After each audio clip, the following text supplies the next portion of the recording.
Spread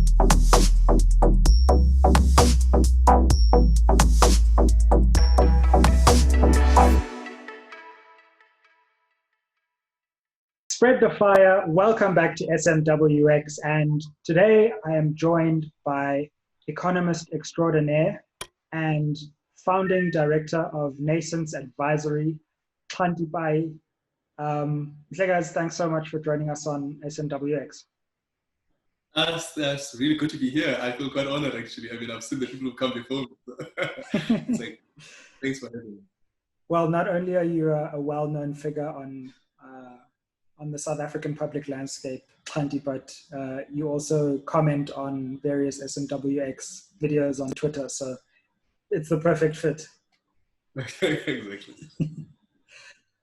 So I just wanted to say before we get started, thank you all for taking SMWX to over 15,000 subscribers on YouTube now. So we appreciate the love, and let's get to 20,000 soon. Xhanti, to come to our conversation, we wanted to have a chat today about the South African economy, try to decode what has been happening in this economy this year. There's no one better to do it with than you. And, let me start because, we'll go into different themes of growth, of unemployment, and of the state of public finances at the moment. But I suppose in this year, which has been quite the earthquake of an economic year, how bad is it? Look, I think it's quite bad. One of the things I like to do is to, obviously many of us read the data and, all the research papers, but really to put a face to it is usually a very difficult thing to do, because obviously there's no research in sort of going out into a township and then saying you want to see for yourself. But I think for me, it's about, it's speaking to friends, speaking to colleagues, people that are relatively well-to-do and, who've done well in their lives, and actually listening to them, actually articulate how difficult things have been. And also, sharing experiences in terms of the people that they work with. So there's an abundance of these stories. And I think many of them are really, really quite horrific. But I think you really have to, not to, to resist it, to understand. I think for me, the worst part about it is to realize how wrong some of us were, especially for myself, about how bad things could get. And I think this thing has really been shaky, because also it tested some of the many theories, and I mean, we'll talk about it, but certainly for me to understand and to be in a position now to say, look, we thought certain things, and we thought, even for somebody like me who thinks there's an eye for at least a sensitivity for justice and for equality, to have a sense of how bad things can be. And I think that's for me the thing. And I mean, it's true that it's hit the poor even much harder than we could have anticipated. So it's been a very bad year. But also, I guess at the same time with that, there's been an opportunity to reflect. And I hope that we will be able to as we look ahead, we'll do better. Absolutely. And I think one interesting place to start is just at the high level of growth in South Africa. We've been limping along at around 1%, even before the crisis. But of course, now with COVID-19, we got some reports that were the worst that we've had since gathering data. Take us through what this year has done to GDP in South Africa. So let me start here. I think that the main thing, we've had this problem, and I hope, if I repeat it enough times, it will start to sink. We have had this problem about the fact that we look at GDP and we say, GDP, if the economy grew, then we would be able to create jobs, right? Because actually it's about defining what the problem is. And I think, many of us have said, it's the triple challenges or the triple devils of poverty, unemployment, and inequality. And in many ways, and then we thought, if we grow, this will help. But I think there's an important thing to recognize about this growth and employment, because we think we want people to work, and when they get jobs, they are able to earn, decent living, and because of that, they, at some point, hopefully, will close the gap of inequality.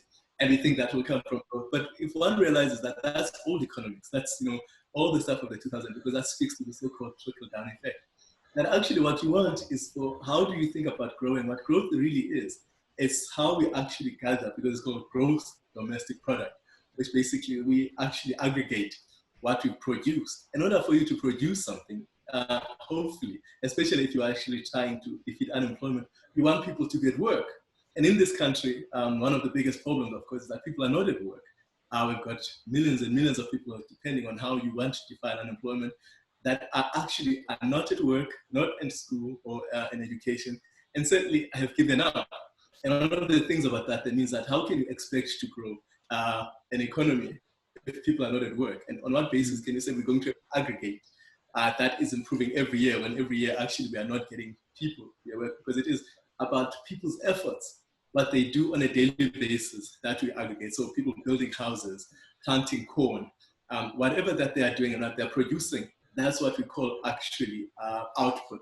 And in that output, if we produce more every year, then we talk about a growing economy. What we've been trying to do is to imagine that we're first going to grow the economy, and so we're first going to grow production, and hopefully then bring people into that. That's an equation that doesn't work.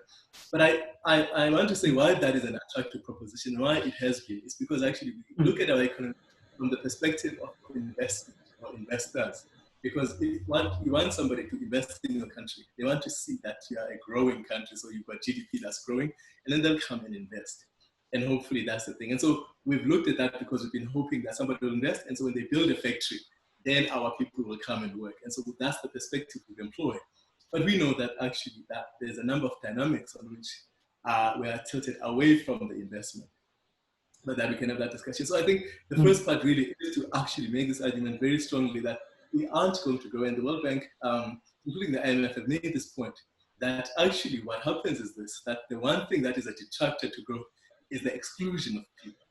And I think in many ways, what we need to be discussing is the exclusion of people, so the unemployment and why we have the unemployment. So why are people excluded? Why are people's efforts and talents not being engaged in the manner they should in order for us to deal with people being able to eat, people being able to clothe themselves, to have a good education and a better life. And so that's for me the main thing. And I think those answers are the critical things, because then if we were to actually just weigh into why is it that so many people are unable to do things, to produce, to be able then to be employed, as it were. And I think that's the main thing. And so I want to start with this, that we're therefore not growing. Our growth problem is not, we don't have a growth problem, we have an employment problem that therefore leads us to a growth problem. And we have to interrogate why that problem is. And so I think across the board, and I think one of the key things therefore, and as I said to you earlier, one of the things that we learned during COVID is that, even at the level where people like myself were saying, leave the people in the informal sector because they are doing something with their hands, they are using their hands to produce. Even at that level, we found the vulnerabilities that people are under once the economy was closed, because clearly it turned out that actually even doing for yourself depends much on this bigger economy and on the constraints of what the so-called economy works like. Because those people sell their services, they no longer have their own economic environment in which actually if you closed Soweto down and encircled it, that the people have efforts to work for themselves, to exchange amongst each other, they have savings, they've got ways in which to survive outside the bigger economy. So, and I think that's one of the things. And so many of us were very wrong about the idea of a social system that, or at least a system that is built on actually even protecting those who work for themselves. We didn't want to think about that. We said, leave them alone. But leaving them alone was a bad thing, because we should have built a social system that's based on our economic system as a structure. So I hope I answered that first question. I think that's the main thing that I... That is, and that's a really interesting insight that, the informal economy, which, had its own creativity and its own innovations, is actually still linked in a fundamental way to what happens in the formal economy. But before I dive into some of those ideas, I'm really interested in the reversal of growth and employment as well, because as you mentioned, people often put the one before the other. Just in terms of describing where we are, I think that's really interesting, because I think a lot of people know, okay, things must be bad. They saw some tweet somewhere which said, the economy contracted, by a lot. What has happened with output and production? Even if it is not the best indicator for economic health, just take us through what really has happened this year in terms of even just that limited indicator? Sure. So I mean, I think that the main thing. So of course, what if you take the argument that we're making, then mainly it is that people have to be at work. So people have to be at the factories. They've got to be on the factory floor. They've got to be driving taxis because that's what we calculate. They've got to be going to work. They've got to be cleaning houses. Whatever, all the measurements of output or effort that we use. And so when we closed the economy as we did in the lockdown, nobody could go and do that, except maybe some people in the mining sector, some people in agriculture, where we said, look, and in the health sector. So in some of these sectors, but for the rest, and the majority of the economy, people had to stay at home and do nothing. And that therefore meant exactly, because if people are not producing, they're not going to work, then obviously there's no output. And so what has been the main feature of this has been the collapse completely of economic activity and therefore growth. And that collapse is actually quite interesting in the sense that when we think about it, really, it is now also about thinking about obviously a recovery. So now we took people out. Usually what happens is that we always imagine, of course, it's like a car. You stop it, then it doesn't move. If you switch off the ignition, and then you will switch on the ignition and start driving it, and then suddenly it's going to drive. This is actually something quite different because, of course, during the time we were quiet, the economy was closed. Other things happened, including some of the changes we've seen around how people, for example, consume, how people spend, how people say, because people then had to find different ways, including working from home. So one of the things that has happened is that we shut it down, and to reignite it now is going to be a whole different ball game, because actually, while things are quite, we learn to do things differently. So you and I, for example, would have had this discussion face to face, but that's not going to be. So basically, you would have got into my car and come to see you, or you would have got into your car and come to see me. You'd have stopped at a petrol station, so bought some petrol and all of that. So that as we think about it now going forward, those activities that make people work have now been constrained. People no longer use as much office space as they would be using. So that means that people who've been working in offices are not going back to work in the numbers that they were before the crisis. So there's a number of things. I mean, I was speaking to a friend, actually a colleague yesterday, and he was saying, well, and if had 2 cars, he sold the 1 car because they will never need 2 cars. And that's actually meaningful. So what happened is that basically we shut down many industries that we may never open up, or at least we downscaled parts of industry that will never open up. You can see it in gas companies are now sort of retrenching people because they know that many cars will never be used again. And so now what has happened really, apart from the fact that we've contracted, it is now to reimagine how we're going to restart it in the full sense. So this so-called recovery. And I like to argue that we are not going to say recovery because clearly things have changed fundamentally. And it also speaks really to, as I say, if we think about the people who work in offices, those people who support the ways in which we've been working before, well, now that they've changed, those people are not going back to work. And so we have to think about what really has happened to us at a time, of course, that we've already been struggling. I mean, when we entered this lockdown, the economy was already in decline. We know that, we had already been contracting. I think for me, the thing that concerns me the most is the thinking around, therefore, what happened to us. And and the question that when you ask what happened, I think part of what happened is exactly that we basically were shown for what we really are. The vulnerability of so many people to crisis that has been shown. The weakness in terms of the connectedness of certain people to the ways in which actually normal economies would work. And so I think what has happened now is that we've been left naked and we've got to find new ways of restructuring. It is going to be a difficult thing, and I'm not so sure our politicians have the full appreciation of what really has happened.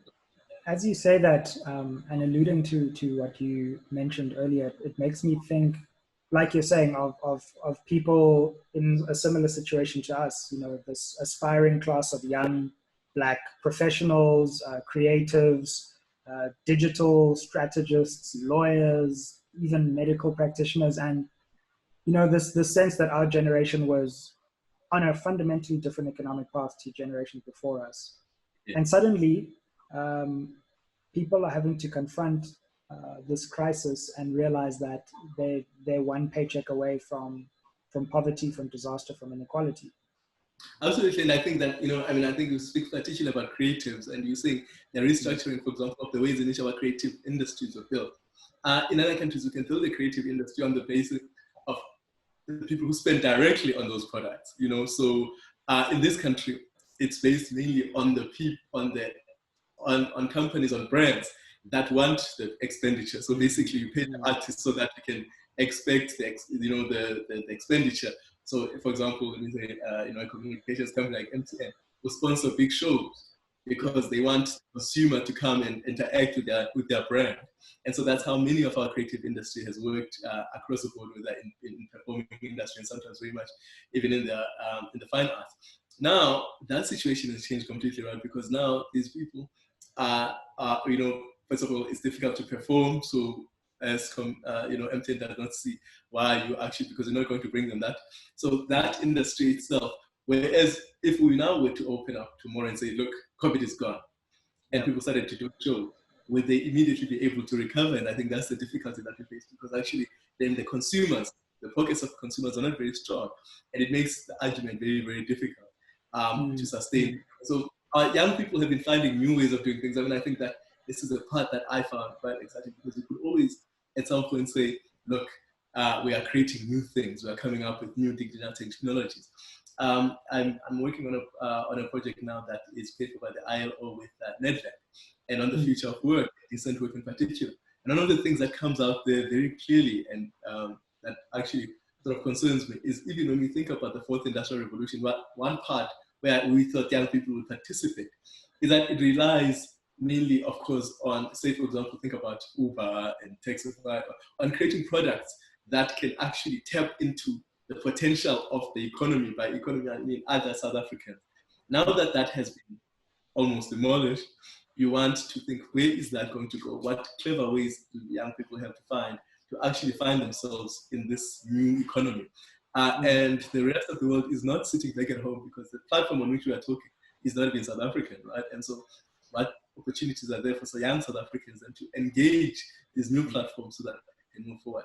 So these are the kind of conversations I think that we have to be realistic about, even for young people. Where are young people now best suited, and how do you support their activities? How do you support their creativity? How do you support their initiative? And we are still very much stuck on government, programs that are speaking to, build a road, public works programs. That is not entirely connected to what we think the potential of young people is, and how we may therefore match those two things so that the young person then finds hope and opportunity and growth. Because we are still very much caught up in the old way of doing things. And one suspects that, of course, we want, at a crisis, you want to run back to what you know. What is comfort. We've always known that, building roads and infrastructure is the way forward.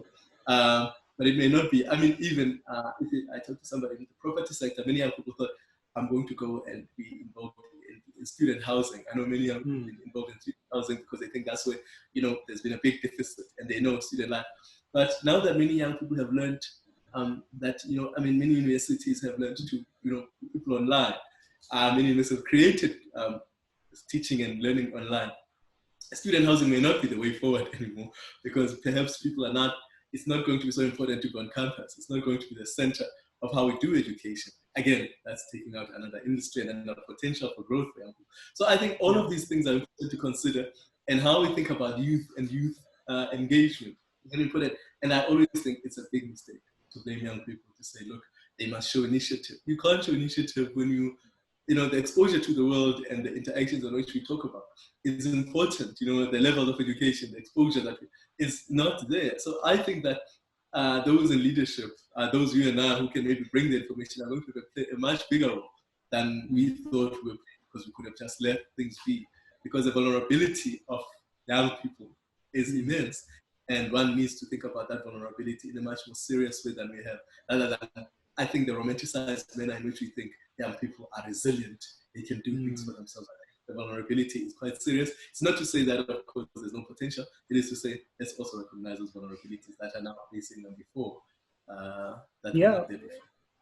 It is, and it feels like we've been singing this song for, as long as democracy has been, in existence. And this particular vulnerability around youth unemployment just seems to be spiraling further and further out of control. speak a little bit about this question of unemployment and the particular vulnerabilities that young people face. I mean, they already faced many, but now Yeah. it seems to have gone into overdrive. Overdrive. I've always said, this is my belief, that we want to talk about entrepreneurship because that's where people should go. And it's been, and I think it's a romantic idea because that's your own thing. I mean, you've started a platform. You know how difficult it is. Wake up every day to keep this going. You know, to make it also, you know, to monetize it. These are important questions. So you've seen a lot of growth. I mean, I think from the first time we saw it on, you know, on WhatsApp and everything to where you are now, it's growth. But there's also other parts of it that require to actually, you know, over a period of time. And young people, of course, have the, you know, that particular, but then the networks it requires, you know, the responses you need for you to be able to get through it.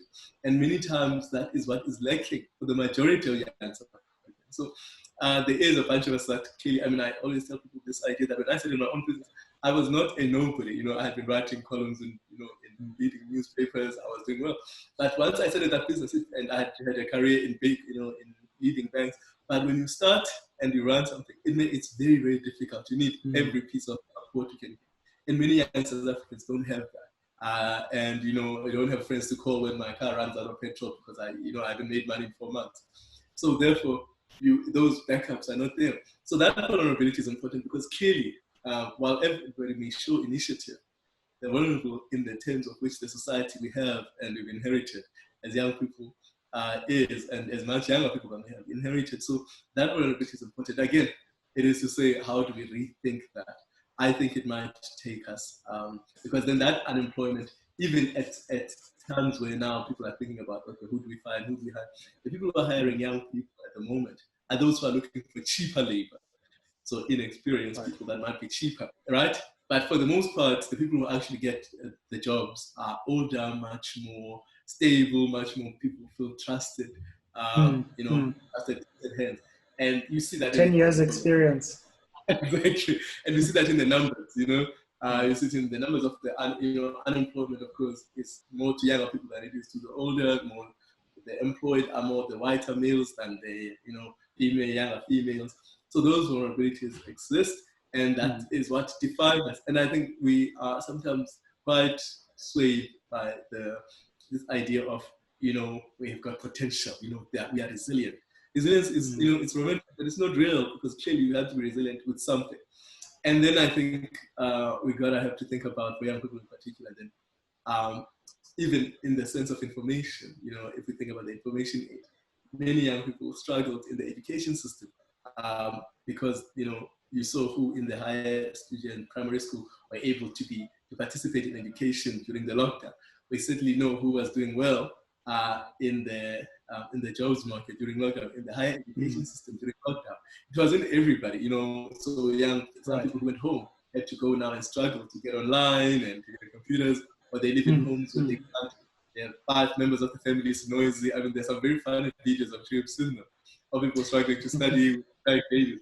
But I think that part of that, though, is what defines a really capacity. So all of those things put together are part of the negativity. But I think, I really do believe this, that there are also like really some really beautiful opportunities.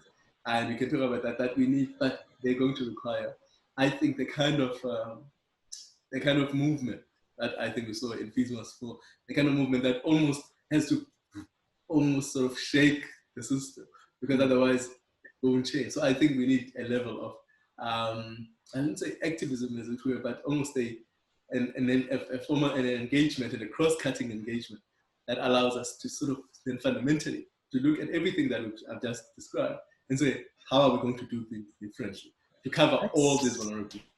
That's interesting. You know, you caused me to think of the immense power that still does reside in the young South Africans that are in all different parts of this economy. And one thing we failed to do so far is harness all of our different talents and abilities, but also the financial power.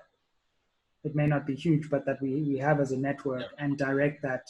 So there are many talented young people in the political sphere, but they're always like, no, I don't want to get involved because there's no money. And then there are people in the economy who are like, oh, politics is so messed up. But it's like, why is there a way is there an alliance of young people somewhere in South Africa to be built? It might take a long time, but that economic muscle, should surely be doing more than just feeding the same old economic interests. No, absolutely.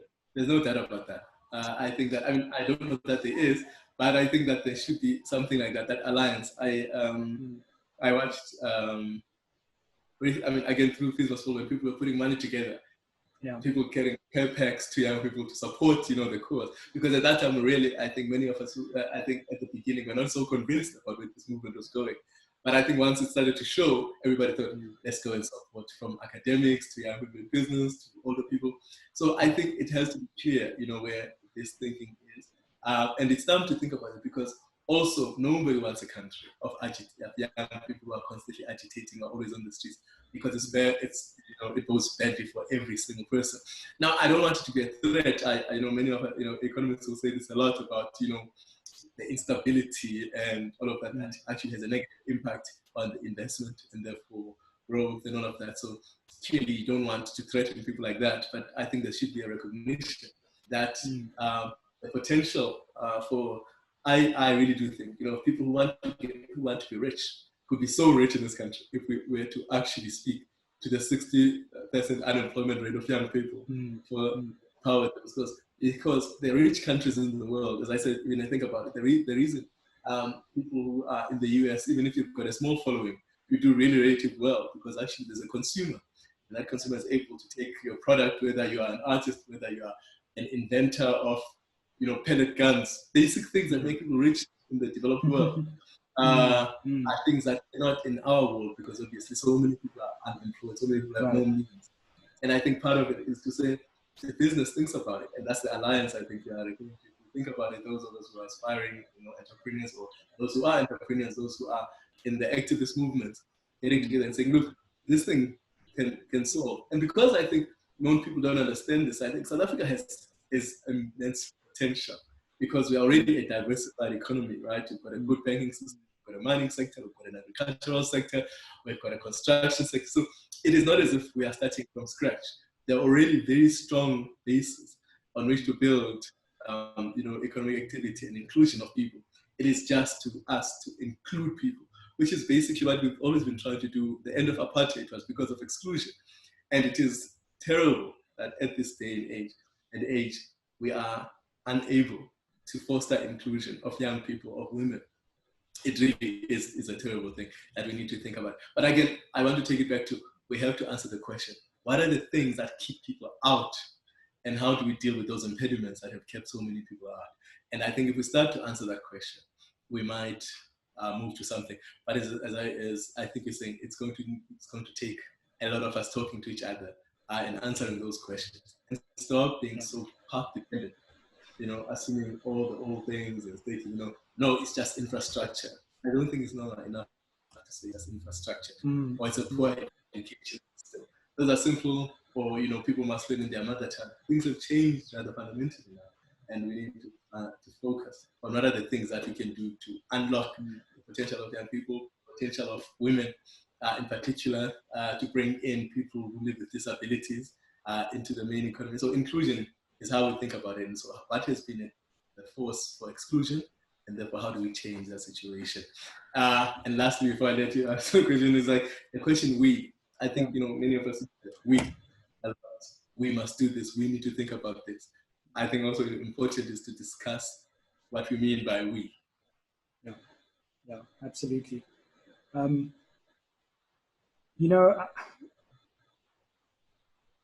think you hit on something important there, which is conceiving of a new economy. It feels like we've been banging our heads against the same wall for 30 years. And the policymakers are just so set in their ways that they only know one thing. Yeah. But the alternatives that have been proposed, even though they tap into the frustration that is legitimate, I think, among many in the population, creating that alternative economic vision, which is appropriately inclusive, which is ultimately a stable economy, but one that's far more equal, that vision has not been articulated in a way that can convince enough people to follow a new path. I think so. Look, if you look at the president's, I think the effort is commendable, but if you look at the... you raised Mongameli, not me here. Amongst comes up with a 500 billion rand to support the economy. And 200 billion of that was to support businesses that had already been doing well. It was very clear. It said this 200 billion rand guarantee fund is for businesses who were viable before the crisis, that already excluded lots and lots of businesses, especially, of course, for businesses. And you'll hear people from the Black Management Forum and the Black Business Council say, we didn't benefit from that because obviously, we're always vulnerable and they're already contracting. That's one part. Yeah. Then the other part of that was about some 40 billion that was also to take care of, that was money that was for people who had work. So this is what the unemployment insurance fund. So half of the fund was already for those who are doing well in business or who have jobs. And so it left out, and then it said, well, maybe we should also give some money, take some money from the budgets that are not being spent by government, the recalibration of budgets. That spoke very, very much to old money, and then requiring government to know how to then recalibrate that to make sure that it actually is effective in a short period of time. That's also a reality, because that, we know what that is. And then some of it is also tax breaks. Now, tax breaks, if you run your own business, you learn this, that if somebody gives you a tax break, it's about how much tax you pay. When you are running a business and you are small and you are struggling, tax is the last thing on your mind, because it's a break, it's about liquidity. So you can't really access it because it's not cash that is given you. It's if you make money, don't pay us tax. That's what a tax break is. And many people were not making money, so the tax break thing was actually not, and I think that was about 110 billion. So you got over 400 billion, and you had not touched the people who were really vulnerable. You had only actually assisted the people who were doing well anyway. I think that because it's important, because that is actually about how we think about things, right? Because actually it's about the perspective and the ways in which we think about how to assist people. And then of course the other was to give the unemployed money. It took us a long time because we had to figure out where they are and how to test if you're unemployed and all of that. So so that 500 billion was just very, very difficult on a basic level of which to assist people. Then we've come up with a new program now that focuses on issues of infrastructure. And I say again, what is the infrastructure we're focusing on? I would like us to think about infrastructure that supports a young person who's outside the market. Say, how do you relate it? Because a road between Mobo and Tata, if there is no trucks that are taking food from let's say, from an agricultural farm into Mtata, where there's going to be put on an aeroplane, on a cargo plane, those roads are not useful to those people. They must be useful to the extent that they support people's ability to work or support their efforts to produce. And so, I'm quite worried about the fact that when we look at all of these efforts, it's very far. And there are some really good examples in which then we need to think about it. I was at the investment forum on tourism. One of the things that I think is important, and I was trying to impress there, was to say, in 2010, we built all of these B&Bs and, those data about the B&B sector. So, and also the tourism infrastructure was built. We know we don't like to take risks on young people, but now that we've already taken the risks, the infrastructure has been built in terms of these tourism and this bed and breakfast, these halls, all of the infrastructure we built to, invite outsiders. Then how do we hand it over to young people and say, when we open this economy, prepare for, and this current economy where South Africans now are not able to leave. What interesting things can young people do to think creatively about how to use technology to match these assets to bring a new wave of tourism, both internal tourism and when we finally are fully open, external tourism, on the basis that these things already exist. So we're not giving you new money. We're giving you existing assets. I can talk about this. We can talk about this in terms of the land that is being given by Minister Tidiza. Again, we're not taking new risks because the land already belongs to us. How do we give it to you and support you to that? That is the kind of thing I think now needs to talk about, because clearly everything that we've been trying has been tilted to one place, and one understands the risk aversity of business and capital, and even the people who are running government, because maybe they've shown flames over time. But I think there's also an opportunity now to try a new way of inclusion, and that's who we've got to go. So And I'll end here, but I can't go without asking your view on this, because as you were breaking down